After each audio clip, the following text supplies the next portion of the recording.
Students, अस्सलाम वालेकुम। Second year biology के लेक्चर में आपको वेलकम करते हैं। डियर स्टूडेंट्स, आप जानते हैं कि हम लोग चैप्टर नंबर 20 जिसका टाइटल है क्रोमोसोम एंड डीएनए, इसको स्टडी कर रहे हैं। प्रीवियस लेक्चर में हमने जो टॉपिक स्टडी किया था उसमें हम कहते हैं डीएनए एज हेरिडिटी मटीरियल।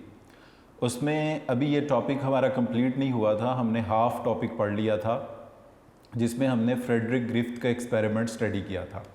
और उसमें आपको बताया था कि फ्रेडरिक ग्रिफ्थ ने जिस डिज़ीज़ या जिस बैक्टीरिया के ज़रिए सारा एक्सपेरिमेंट किया, इसको कहते हैं न्यूमोकोकस।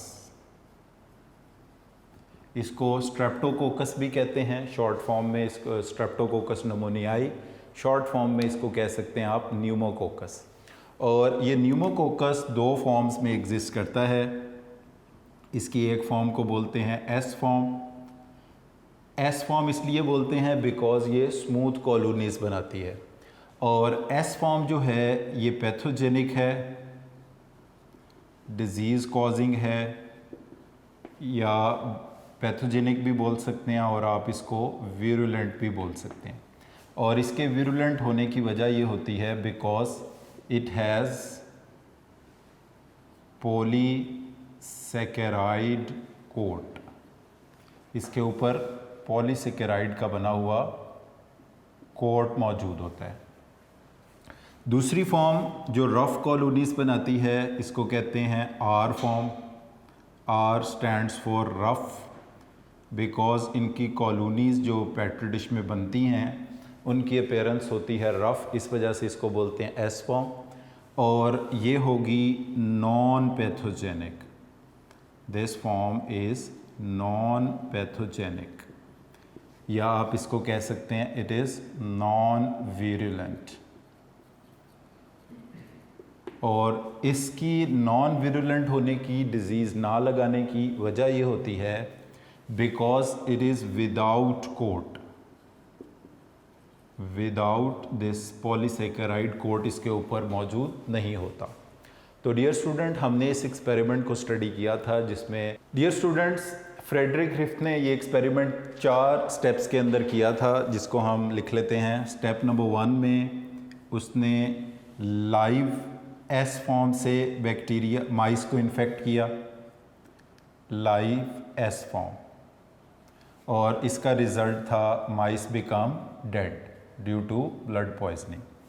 दूसरे स्टेप में इसने किया था लाइव यानी ज़िंदा आर फॉर्म से इन्फेक्ट माइस को, और इसका रिज़ल्ट निकला था माइस रिमेन अलाइव, माइस ज़िंदा रहा था।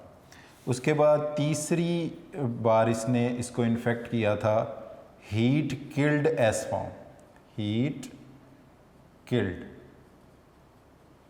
एस फॉर्म से, और माइस जो था वो अलाइव रहा था, ज़िंदा रहा था। चौथा जो एक्सपेरिमेंट किया गया था उसमें मिक्सचर लिया गया था इसका 2+3 का, यानी पॉइंट नंबर 2 और 3 का, यानी लिविंग आर फॉर्म और हीट किल्ड एस फॉर्म का। अपेरेंटली दोनों के इन्फेक्शन से जो माइस था वो ज़िंदा रहता था। आर फॉर्म के इन्फेक्शन से भी माइस रिमेन अलाइव और हीट किल्ड एस फॉर्म से भी माइस रिमेन अलाइव। बट यहाँ पर सरप्राइजिंगली माइस बिकम डेड, माइस जो था वो डेड हो गया था। और माइस के ब्लड से माइस के ब्लड से जो फॉर्म हमें मिली थी वो थी एस फॉर्म। एस फॉर्म वाला बैक्टीरिया हमें मिला था जो कि लिविंग था, मल्टीप्लाई कर रहा था, टॉक्सिन्स पैदा कर रहा था, जिसने ब्लड पॉइजनिंग की थी, जिसकी वजह से माइस डेड हो गया। तो हमने इसमें इस्टेब्लिश किया था एक ट्रांसफॉर्मेशन प्रिंसिपल, और उसमें हमने कहा था जो हीट किल्ड एस फॉर्म है, heat killed S form pathogenic form, इससे कोई मटेरियल ट्रांसफ़र होके गया है आर फॉर्म के अंदर, यानी उस बैक्टीरिया के अंदर जो नॉन पैथोजेनिक है, जो डिज़ीज़ कॉज नहीं करता, और उसके नतीजे में ये आर फॉर्म कन्वर्ट हुई है किसमें, एस फॉर्म में। और जो भी मटेरियल, जो भी एजेंट या मटेरियल ट्रांसफ़र हुआ है वो ही हेरिडिटी मटीरियल है, और इस प्रिंसिपल को कहा गया था ट्रांसफॉर्मेशन प्रिंसिपल। ये मटेरियल का हम यहाँ नाम नहीं लिखते, हम इसको एक्स बोल देते हैं। तो वहाँ पर फिर एंड में हमने ट्रांसफॉर्मेशन की डेफिनेशन की थी, the transfer of heredity material, genetic material from one cell to another cell. अब वो उसमें पहला सेल कौन सा है, हीट किल्ड एस फॉर्म है, और दूसरा जो ये रिसिपिएंट है और ये डोनर है। तो transfer of genetic material from heat killed S form to a live R form will alter the genetic makeup of this recipient cell. इस आर फॉर्म का जेनेटिक मेकअप ऑल्टर हो जाएगा। ये पहले पॉलीसेकेराइड कोट नहीं बनाता था, इसलिए आर फॉर्म थी, फिर इसने पॉलीसेकेराइड कोट बनाना शुरू कर दिया और ये आर फॉर्म से एस फॉर्म के अंदर कन्वर्ट हो गई। तो इसको कहते हैं transformation principle. The transfer of genetic material from one cell to another cell will alter the genetic makeup of the recipient cell. तो इस केस में जो मटेरियल ट्रांसफ़र हुआ है वो हीट किल्ड एस फॉर्म से लिविंग आर फॉर्म में transfer हुआ है, जिसकी वजह से इस आर फॉर्म यानी रेसिपिएंट का जेनेटिक मेकअप चेंज हो गया और ये आर फॉर्म से एस फॉर्म में चेंज हो गई। यानी ये पॉलीसेकेराइड कोट नहीं बनाती थी और इसने पॉलीसेकेराइड कोट बनाना शुरू कर दिया।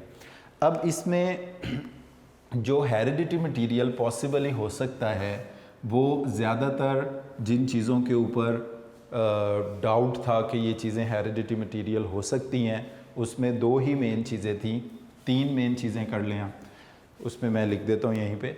उसमें पॉसिबल है कि जेनेटिक मटेरियल प्रोटीन हो, पॉसिबल, अभी उस वक़्त ये पता नहीं था। पॉसिबल है कि जेनेटिक मटेरियल आरएनए हो, पॉसिबल है कि जेनेटिक मटेरियल डीएनए हो। मगर अगर हम इसके साथ और चीज़ें भी ऐड कर लें तो मुमकिना तौर पे लिपिड हो सकता है हेरिडिटी मटेरियल हो, मगर क्योंकि क्रोमोसोम में लिपिड नहीं होते तो इसलिए इसको टेस्ट ना भी किया जाए तो कोई ज़रूरत नहीं है। और इसके अलावा जो चीज़ बचती है वो है कार्ब्स। Carbs mean carbohydrates. तो ये पांच चीज़ें पॉसिबल ही है हो सकती हैं जो कि ट्रांसफ़र हुई हों, जैसे कि प्रोटीन हो सकती है, आरएनए हो सकता है, डीएनए हो सकता है, लिपिड हो सकता है, कार्बोहाइड्रेट्स हो सकते हैं। तो इनमें से कोई चीज़ ट्रांसफ़र हुई होगी हीट किल्ड एस फॉर्म से आर फॉर्म में, जिसने आर फॉर्म को एस फॉर्म में कन्वर्ट कर दिया, उसको नॉन पैथोजेनिक से पैथोजेनिक बना दिया। अब ये टेस्ट करने के लिए कि वो कौन सी चीज़ थी, तीन और पर्सनस हैं, उन्होंने ये ट्रांसफॉर्मेशन का प्रिंसिपल इस्टेब्लिश किया और उन्होंने मुख्तलिफ़ किस्म के एंजाइम्स से इसको इस मिक्सचर को ट्रीट किया। ये जो मिक्सचर था इसके अंदर मुख्तलिफ़ एंजाइम्स डाले गए। अब जैसे ये मैं कुछ एंजाइम्स के नाम यहाँ लिखता हूँ तो you will get idea about कि वो एंजाइम कैसे काम करेंगे। जैसे मसलन प्रोटीएज एंजाइम, ये एक पॉसिबिलिटी है, ये प्रोटीन को डाइजेस्ट करता है। आरएनएज, ये आरएनए को डाइजेस्ट करता है। अमाइलेज, ये कार्बोहाइड्रेट्स को डाइजेस्ट करता है। लाइपेज, ये लिपिड्स को डाइजेस्ट करता है। और डीएनएज, ये डीएनए को डाइजेस्ट करता है। मतलब एक एक करके, हम इकट्ठे ही नहीं, एक एक करके। लाइक फर्स्ट एक्सपेरिमेंट में हम कहते हैं कि फॉर एग्जांपल इस हीट किल्ड एस फॉर्म और इस जो आर फॉर्म का मिक्सचर है, ये वाला जो मिक्सचर है, इस मिक्सचर में एडिशनली ऐड कर दिया गया प्रोटीएज को। इसका मतलब ये होगा कि ये जो प्रोटीएज एंजाइम है ये इस हीट किल्ड एस फॉर्म के तमाम प्रोटीन्स को डाइजेस्ट कर देगा। और यहाँ पर इतनी प्योरिटी ऑब्टेन की गई कि 99.98% प्रोटीन्स डाइजेस्ट हो जाए। तो फिर इस मिक्सचर को इसी तरह इस एक्सपेरिमेंट के मुताबिक मिक्सचर लिया, कौन सा, लिविंग आर फॉर्म का, हीट किल्ड एस फॉर्म का, मगर इस हीट किल्ड एस फॉर्म को किससे ट्रीट किया, प्रोटीएज एंजाइम से। फिर ये मिक्सचर बनाया। अब जब इसको इन्फेक्ट किया तो माइस अगेन बिकम डेड, वही रिजल्ट रहा, माइस क्या हुआ, डेड हो गया। इसका मतलब ये हुआ कि अगर इस हीट किल्ड एस फॉर्म में से सारी प्रोटीन्स निकाल दी जाएं तो भी वो जो एजेंट जिसको हम हेरिडिटी मटेरियल, यहाँ मैंने एक्स लिखा था, वो ट्रांसफ़र हुआ, उसने आर फॉर्म को एस फॉर्म में कन्वर्ट किया and the mice become dead. इसका मतलब ये है कि प्रोटीन हेरिडिटी मटीरियल नहीं है, प्रोटीन हेरिडिटी मटीरियल नहीं है। अगर प्रोटीन हेरिडिटी मटीरियल होता तो ये ट्रांसफॉर्मेशन नहीं होनी थी, मगर प्रोटीन के साथ प्रोटीएज एंजाइम मिक्सचर में ऐड करने से भी ट्रांसफॉर्मेशन हो गई। इसका मतलब है प्रोटीन हेरिडिटी मटीरियल नहीं है। फिर यही काम आरएनएज एंजाइम डालकर किया, मिक्सचर बनाया, अगेन माइस बिकम डेड। अगर माइस डेड हो गया इसका मतलब आरएनए भी हेरिडिटी मटीरियल नहीं है। फिर अमाइलेज इसमें ऐड किया गया जो कार्बोहाइड्रेट्स को डाइजेस्ट करता है, फिर माइस डेड हो गया, इसका मतलब है कार्बोहाइड्रेट भी हेरिडिटी मटीरियल नहीं है। लाइपेज एंजाइम को डालकर एक्सपेरिमेंट किया गया, again the mice become dead, इसका मतलब है लिपिड भी हेरिडिटी मटीरियल नहीं है। हाँ, जब डीएनएज एंजाइम को इसके अंदर ऐड किया गया तो जितनी ट्रांसफॉर्मेशन की एक्टिविटी थी वो सारी की सारी लॉस हो गई। डीएनएज एंजाइम ने क्या किया, इस हीट किल्ड एस फॉर्म का सारा डीएनए डाइजेस्ट कर दिया, डिसइंटीग्रेट कर दिया। क्योंकि डीएनए डिसइंटीग्रेट हो गया और जो हेरिडिटी मटीरियल जो एजेंट है वो डीएनए ही है, यहाँ हम लिख देते हैं। तो इसका मतलब है कि अब ट्रांसफॉर्मेशन नहीं होगी और माइस जो है वो जिंदा रही। ये फोर्थ स्टेप में जो एक्सपेरिमेंट हमने किया है, अगर हम ऐसा मिक्सचर लें जिसके अंदर हीट किल्ड एस फॉर्म को डीएनए एंजाइम से ट्रीट किया जाए तो इसका रिजल्ट डेड की बजाय अलाइव रहेगा। उसकी वजह यह है कि आर फॉर्म से एस फॉर्म में डीएनए ही ट्रांसफ़र होता है जो आर फॉर्म को एस फॉर्म में कन्वर्ट करता है। तो डियर स्टूडेंट, यहाँ पर ये 3 पर्सन्स हैं। अब मैं ये चाहूँगा कि कुछ चीज़ आप ये थोड़ा अपनी बुक से भी देख लें कि ट्रांसफॉर्मेशन का प्रिंसिपल कैसे इस्टेब्लिश किया गया। हमारी बुक का पेज नंबर है 128। इसके फर्स्ट 2 पैराग्राफ्स के अंदर इस एक्सपेरिमेंट की जो फ्रेडरिक ग्रिफ के एक्सपेरिमेंट हमने प्रीवियस लेक्चर में पढ़ा था, मैंने थोड़ा सा यहाँ पर भी आपके सामने उसको रिवाइज़ कर दिया। उसको एक्सप्लेन किया गया है, उसके ऊपर कंक्लूजन्स ड्रॉ किए गए हैं। तो ये मैं कुछ चीज़ें बुक से पढ़ता हूँ, अब आप बुक से भी देखते जाएं। 128 पेज के फर्स्ट पैराग्राफ से ही हम देखेंगे। The agent responsible for transforming Streptococcus went undiscovered until 1944। यानी वो कह रहे हैं कि वो जो एजेंट हेरिडिटी मटीरियल है जो ट्रांसफॉर्मेशन कराता है वो 1944 तक अनडिस्कवर्ड था। In a classic series of experiment, अब ये जैसे मैंने आपको बताया है कि ये चेक करने के लिए कि प्रोटीन, लिपिड, आरएनए, डीएनए कौन सा हेरिडिटी मटीरियल है, 1 बाय 1 मिक्सचर के अंदर एंजाइम्स ऐड किएगा। तो ये एक एक्सपेरिमेंट नहीं, ये एक सीरीज़ ऑफ एक्सपेरिमेंट्स है। ऑसवर्ल्ड एवरी एक पर्सन है, कॉलिन मैक्लॉयड दूसरा पर्सन है, मैकलिन मैककार्टी तीसरा पर्सन है। आप इनके नेम्स अंडरलाइन भी कर लें। Characterize what they referred as transforming principle, यानी इन तीनों की जो स्टडीज़ थी उन्होंने मिलकर एक प्रिंसिपल इस्टेब्लिश किया जो कि आज हम पढ़ भी रहे हैं। इसको कहते हैं transforming principle. They first prepared mixture of dead S Streptococcus pneumoniae, यानी हीट किल्ड एस फॉर्म या जो स्मूथ कॉलोनीज़ बनाती है, और लिविंग आर फॉर्म का उन्होंने मिक्सचर लिया जो ग्रिफ्थ ने यूज़ किया था। Then they removed as much as protein as they could from the preparation, फिर उन्होंने प्रोटीन रिमूव की, और प्रोटीन रिमूव करने के लिए आपको बताया जिस एंजाइम से ट्रीट करेंगे उसे कहेंगे प्रोटीएज। अब बुक में सिर्फ प्रोटीएज एंजाइम का जिक्र है, बाकी भी चीज़ों को रिमूव करके उन्होंने एक्सपेरिमेंट को चेक किया कि लिपिड को, कार्बोहाइड्रेट्स को, इसी तरह आरएनए को, तो डीएनए को भी।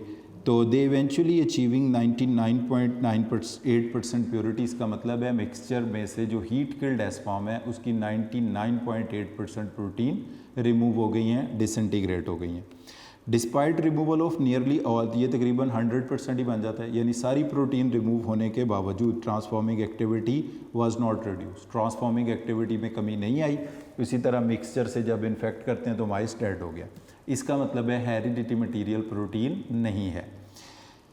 More over the properties of transforming principle resemble those of DNA, उसकी वजह ये, यानी वो कह रहे हैं कि जो ट्रांसफॉर्म होने वाला मटीरियल है वो डीएनए लगता है। उसकी वजह ये है द प्रोटीन डाइजेस्टिंग एंजाइम्स और RNA digesting enzyme did not affect the principal activity but DNA digesting enzyme destroy all the transforming activity। यानी जब उन्होंने ये DNA एंजाइम को मिक्सचर में ऐड किया तो ये बिल्कुल ट्रांसफॉर्मेशन की जो एक्टिविटी थी लॉस हो गई और इसमें हमेशा रिजल्ट आ रहा था माइस रिमेन डेड, माइस डेड हो जाता, बट इस केस में माइस रिमेन अलाइव। तो इससे इंडिकेट क्या होता है कि जो हेरिडिटी मटीरियल है वो प्रोटीन, लिपिड, कार्बोहाइड्रेट, RNA नहीं है बल्कि सिर्फ DNA है। अच्छा, फिर एडिशनल एविडेंस है, ये कुछ और थोड़ी सी बात की गई है, ये इसको भी अभी हम पढ़ते हैं। Additional evidence supporting Avery's conclusion was provided in 1952 by Alfred Hershey and Martha Chase जिन्होंने बैक्टीरियोफेज T2 टाइप 2 है बैक्टीरियोफेज की, और बैक्टीरियोफेज बताता चलूँ आपको किसे कहते हैं, ये फर्स्ट ईयर में भी आपने पढ़ा है, ऐसे वायरसेस जो बैक्टीरिया के ऊपर रहते हैं, जिनका होस्ट बैक्टीरिया होता है या जो बैक्टीरिया को खा जाते हैं। वैसे इसका लफ्जी मतलब यही होता है कि बैक्टीरिया ईटिंग वायरसेस को कहते हैं बैक्टीरियोफेजेस। तो in some experiment they labelled viruses with radioactive isotope, radioactive isotope है जिससे रेडियो एक्टिव रेज इमिट होती हैं, फॉस्फोरस का P32। और ये भी हम आगे केमिकल नेचर DNA की पढ़ेंगे, वहाँ पर भी आप देखेंगे कि DNA का जब स्ट्रक्चर बनता है तो उसमें एक फॉस्फोडाइएस्टर बॉन्ड होता है जिसमें फॉस्फेट ग्रुप होता है, तो उसमें ये फॉस्फोरस यूज़ किया जाएगा। Which incorporated newly synthesize DNA of growing phages, अभी इसको हम ड्रॉ भी करते हैं। In other experiment a medium containing S35, वो भी एक रेडियो एक्टिव आइसोटोप है, an isotope of sulphur which is incorporated in the amino acid. यानी S35 जो होगा वो अमाइनो एसिड्स में होगा, प्रोटीन में होगा, और P32 जो है वो DNA से उसको लेबल किया जाएगा। अब यहाँ पर एक और ये एक्सपेरिमेंट है अल्फ्रेड हार्शे और मार्था चेज़ी का, जिससे ये पता चलेगा कि ट्रांसफॉर्मेशन DNA की होती है, प्रोटीन या किसी और मटेरियल की नहीं होती। तो इसमें ये मैं आपको बता दूं कि जो बैक्टीरियोफेज वायरस होता है इसका होस्ट बैक्टीरिया है,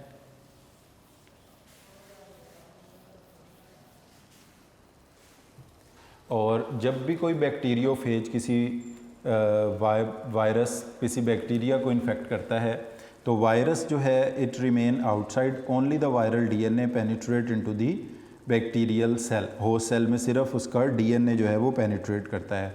तो फर्स्ट केस में हम ये देखते हैं कि ये हमारे पास एक बैक्टीरियोफेज है, ये इसका हेड हेक्सागोनल पॉलीहेड्रल होता है, ये इसकी टेल है, टेल के साथ इसके ये टेल फाइबर्स अटैच्ड हैं। अब इसको ये मैं ब्लू कलर कर देता हूँ, ये इसका जो आउटर पोर्शन होता है इसको हम कहते हैं कोट, और कोट बना होता है प्रोटीन का, और बाकी इसका ये जो रेड वाला पोर्शन है वो इसका DNA है।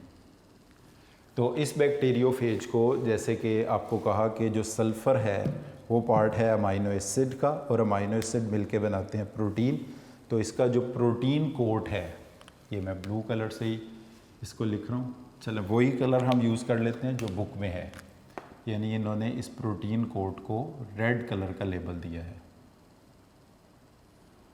हम भी इधर रेड कलर ही यूज़ कर लेते हैं।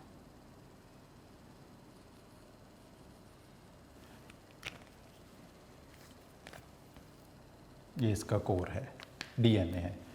अब ये जो इसका कोट है इसको हम बोलते हैं दिस इज प्रोटीन कोट, और इसको लेबल किया गया है किससे, S35 से। अच्छा, अब जब ये वायरस किसी बैक्टीरिया को इन्फेक्ट करेगा तो इस इन्फेक्शन के नतीजे में the whole virus will remain outside, हम जानते हैं the whole virus will remain outside, पूरे का पूरा जो वायरस है वो बाहर रहता है। Only the viral DNA penetrate into the host cell, सिर्फ जो वायरल DNA होता है वो होस्ट के सेल में पेनिट्रेट करता है।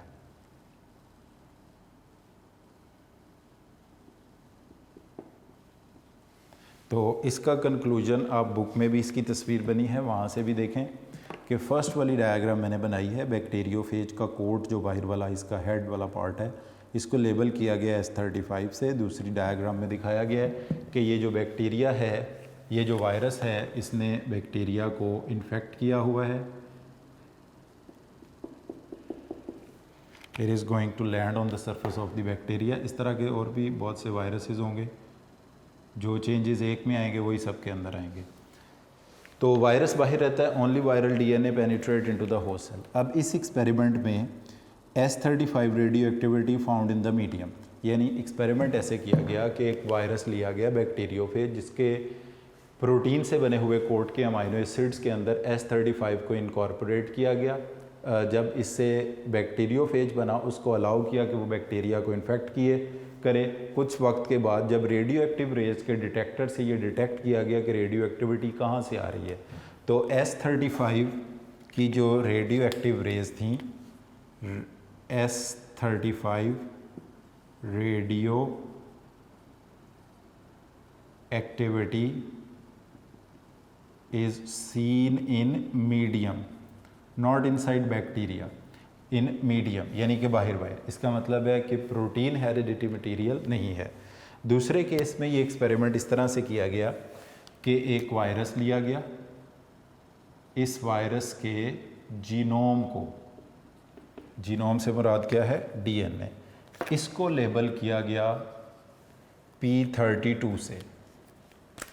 अब ये जो इसका ये इसका जीनोम है, जीनोम मतलब कोर भी कह सकते हैं, P32 से इसको लेबल किया। जब इसको अलाउ किया कि ये बैक्टीरिया को इन्फेक्ट करे इस तरह से, तो इन्फेक्शन के कुछ टाइम के बाद जब देखा गया कि रेडियो एक्टिविटी कहाँ है, रेडियो एक्टिव रेज कहाँ से एमिट हो रही हैं, तो ये पता चला कि radioactive rays are coming from the inside of bacteria, not from the medium. The radioactive rays are coming from inside bacteria. तो इसका मतलब है जो मटेरियल बैक्टीरिया में पेनिट्रेट किया है वो हेरिडिटी मटेरियल है, और वो हेरिडिटी मटेरियल कौन सा है, डीएनए है।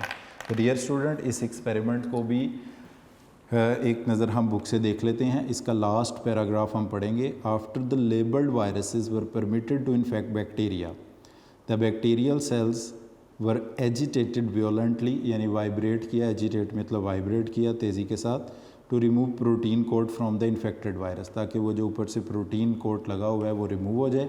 क्योंकि हम जानते हैं कि वायरसेस सारे के सारा बाहर रहता है बैक्टीरिया के बैक्टीरियोफेज में, सिर्फ उसका डीएनए होस्ट के सेल में जाता है।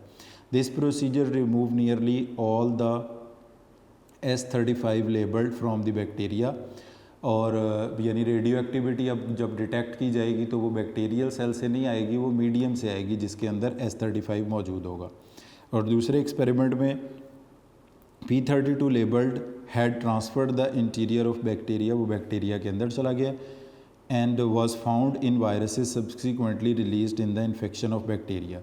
Hence heredity information injected into the bacteria that specified new generation of viruses was DNA not protein. तो इस एक्सपेरिमेंट से हमें ये बात पता चलती है, ये 3 मरलों में यहाँ दिखाया गया है। T2 फेजेस, बैक्टीरियोफेजेस, डीएनए के लिए P32 और प्रोटीन के लिए S35 were labelled with radioactive isotope. Bacteriophage ने इन्फेक्ट किया बैक्टीरिया को, बैक्टीरियल सेल्स को एजिटेट करके सारे प्रोटीन कोड को रिमूव कर दिया गया। S35 की रेडियो एक्टिविटी मीडियम में मिली, जबकि P32 की radioactivity found in the bacterial cell. तो इस बात से प्रूव ये बात होती है कि जो चीज़ बैक्टीरिया के सेल के अंदर मूव करती है, जो इन्फेक्ट करती है, या जो चीज़ जनरेशन आफ्टर जनरेशन वायरसेस में पास होती है, वो प्रोटीन नहीं, वो उनका डीएनए है। So the heredity material is not protein, is DNA. एक और बात कि हम कहते हैं कि हेरिडिटी इनहेरिटेंस होती है क्रोमोसोम की वजह से। तो क्रोमोसोम हम पढ़ चुके हैं मेनली 60% प्रोटीन और 40% डीएनए के बने हैं। तो हेरिडिटी मटेरियल प्रोटीन या डीएनए में से ही कोई है। तो इन एक्सपेरिमेंट से ये बात कंक्लूड होती है कि हेरिडिटी मटेरियल डीएनए है, प्रोटीन नहीं है। तो डियर स्टूडेंट, हमारा यहाँ पर ये वाला टॉपिक जो हमने Frederick DNA act as heredity material का प्रीवियस लेक्चर में, बल्कि इनफैक्ट हमने स्टार्ट किया था, ये इसको आज के लेक्चर में हमने मुकम्मल किया। इसको मैं फिर बता दूं कि इसमें जो चीज़ें आपने एग्ज़ाम के पॉइंट ऑफ व्यू से याद रखनी है, करनी है, वो ये हैं। ज़्यादातर लॉन्ग क्वेश्चन जब इसमें से आता है तो ग्रिफ्थ का एक्सपेरिमेंट आता है जो कि प्रीवियस लेक्चर में था। तो उसमें आप बताएंगे कि स्ट्रेप्टोकोकस नमूनियाई क्या होता है या न्यूमोकोकस क्या होता है, एस फॉर्म क्या होती है, आर फॉर्म क्या होती है। फिर वो 4 जो एक्सपेरिमेंट्स उसने किए हैं उनको आप बताएंगे, ड्रॉ भी करेंगे, साथ तस्वीर उसकी को कोई डायग्रामेटिक स्केच उसका बनाएंगे और साथ आप उसकी डेफिनेशन करेंगे। फिर उसके बाद आगे ये पता चलाने के लिए कि ये वो एजेंट कौन सा है, पहले ये 3 पर्सन हैं, कोलिन मैकलॉयड, मैकलिन मैककार्टी और ये इसमें है ऑसवर्ल्ड एवरी। तो इन्होंने वो जो ट्रांसफॉर्मेशन का प्रिंसिपल बनाया है एंजाइम्स मिक्सचर में ऐड करके प्रोटीएज और आरएनएज डीएनएज। फिर उसके बाद बैक्टीरियोफेज का एक्सपेरिमेंट है, ये Alfred Hershey and Martha chase ने जो किया। यहाँ पर फ्रेडरिक ग्रिफ्थ के एक्सपेरिमेंट और उसके बाद उसकी आगे कंटिन्यूएशन है। इन सारी बातों से प्रूव ये होता है कि डीएनए एक्ट करता है एज हेरिडिटी मटीरियल। तो डियर स्टूडेंट, ये आज का टॉपिक हमारा यहाँ पे मुकम्मल होता है, केमिकल नेचर ऑफ डीएनए। इसके बाद हमारा नेक्स्ट टॉपिक आता है। तो इसमें डीएनए को थोड़ा सा कुछ साइंटिस्ट के नेम हैं वो हम देख लेते हैं कि डीएनए को डिस्कवर किया था फ्रेडरिक माइस्चर ने। तो डीएनए को फ्रेडरिक माइस्चर ने कैसे डिस्कवर किया, इसमें फ्रेडरिक माइस्चर ने इन 1869 इसको डिस्कवर किया डीएनए को। और उसने देखा कि पस सेल्स के अंदर, पस सेल्स कहते हैं डेड वाइट ब्लड सेल्स को, जो किसी इंजरी ज़ख़म वाली जगह पे जो डेड सेल्स जमा हो जाते हैं, वाइट सब्सटेंस इकट्ठा हो जाता है, उसके अंदर डेड वाइट ब्लड सेल्स होते हैं, उनके अंदर एक वाइट सब्सटेंस पाया जाता है। फिर फिश स्पर्म के न्यूक्लियस में भी एक वाइट सब्सटेंस को देखा गया। क्योंकि इस वाइट सब्सटेंस की केमिकल नेचर एसिडिक थी और ये न्यूक्लियस के अंदर ऑब्जर्व किया गया, इस सब्सटेंस का नाम पर रख दिया गया न्यूक्लिक एसिड। बट इनिशियली ये नाम न्यूक्लिक और pH 7 से कम होना मतलब एसिडिक होना है। तो Friedrich Miescher discovered DNA in 1869, underline कर लें, only 4 years after Mendel work, यानी मैंडल का वो जो लॉ ऑफ सेग्रीगेशन और इंडिपेंडेंट वगैरह है उसके 4 साल के बाद। Miescher extracted a white substance from the human cells, from the human cells nuclei, fish sperm nuclei. He called this substance nuclein, NuClein. इसने नाम इसका न्यूक्लियाइन रखा था। केमिकल नेचर एसिडिक होने की वजह से, न्यूक्लियस में पाए जाने की वजह से ये नाम चेंज होकर न्यूक्लिक एसिड बन गया। अच्छा, उसके बाद ये जो since nucleic acid was acidic, it become known as nucleic acid for 50 years, तकरीबन 1920 तक, 20-22 तक इसके ऊपर कोई ख़ास रिसर्च नहीं हुई। 1920s के अंदर न्यूक्लिक एसिड का PA11 इसने केमिकल स्ट्रक्चर इसका हमें बताया। तो डियर स्टूडेंट, ये कुछ इंट्रोडक्टरी पार्ट था जो कि साइंटिस्ट के नेम के हवाले से था, ये मैंने आपको बता दिया। तो यहाँ आज के लेक्चर को हम यहीं पर ख़त्म करते हैं। नेक्स्ट लेक्चर में हम इसकी केमिकल नेचर ऑफ डीएनए को प्रॉपरली स्टार्ट करेंगे। Thank you very much for today.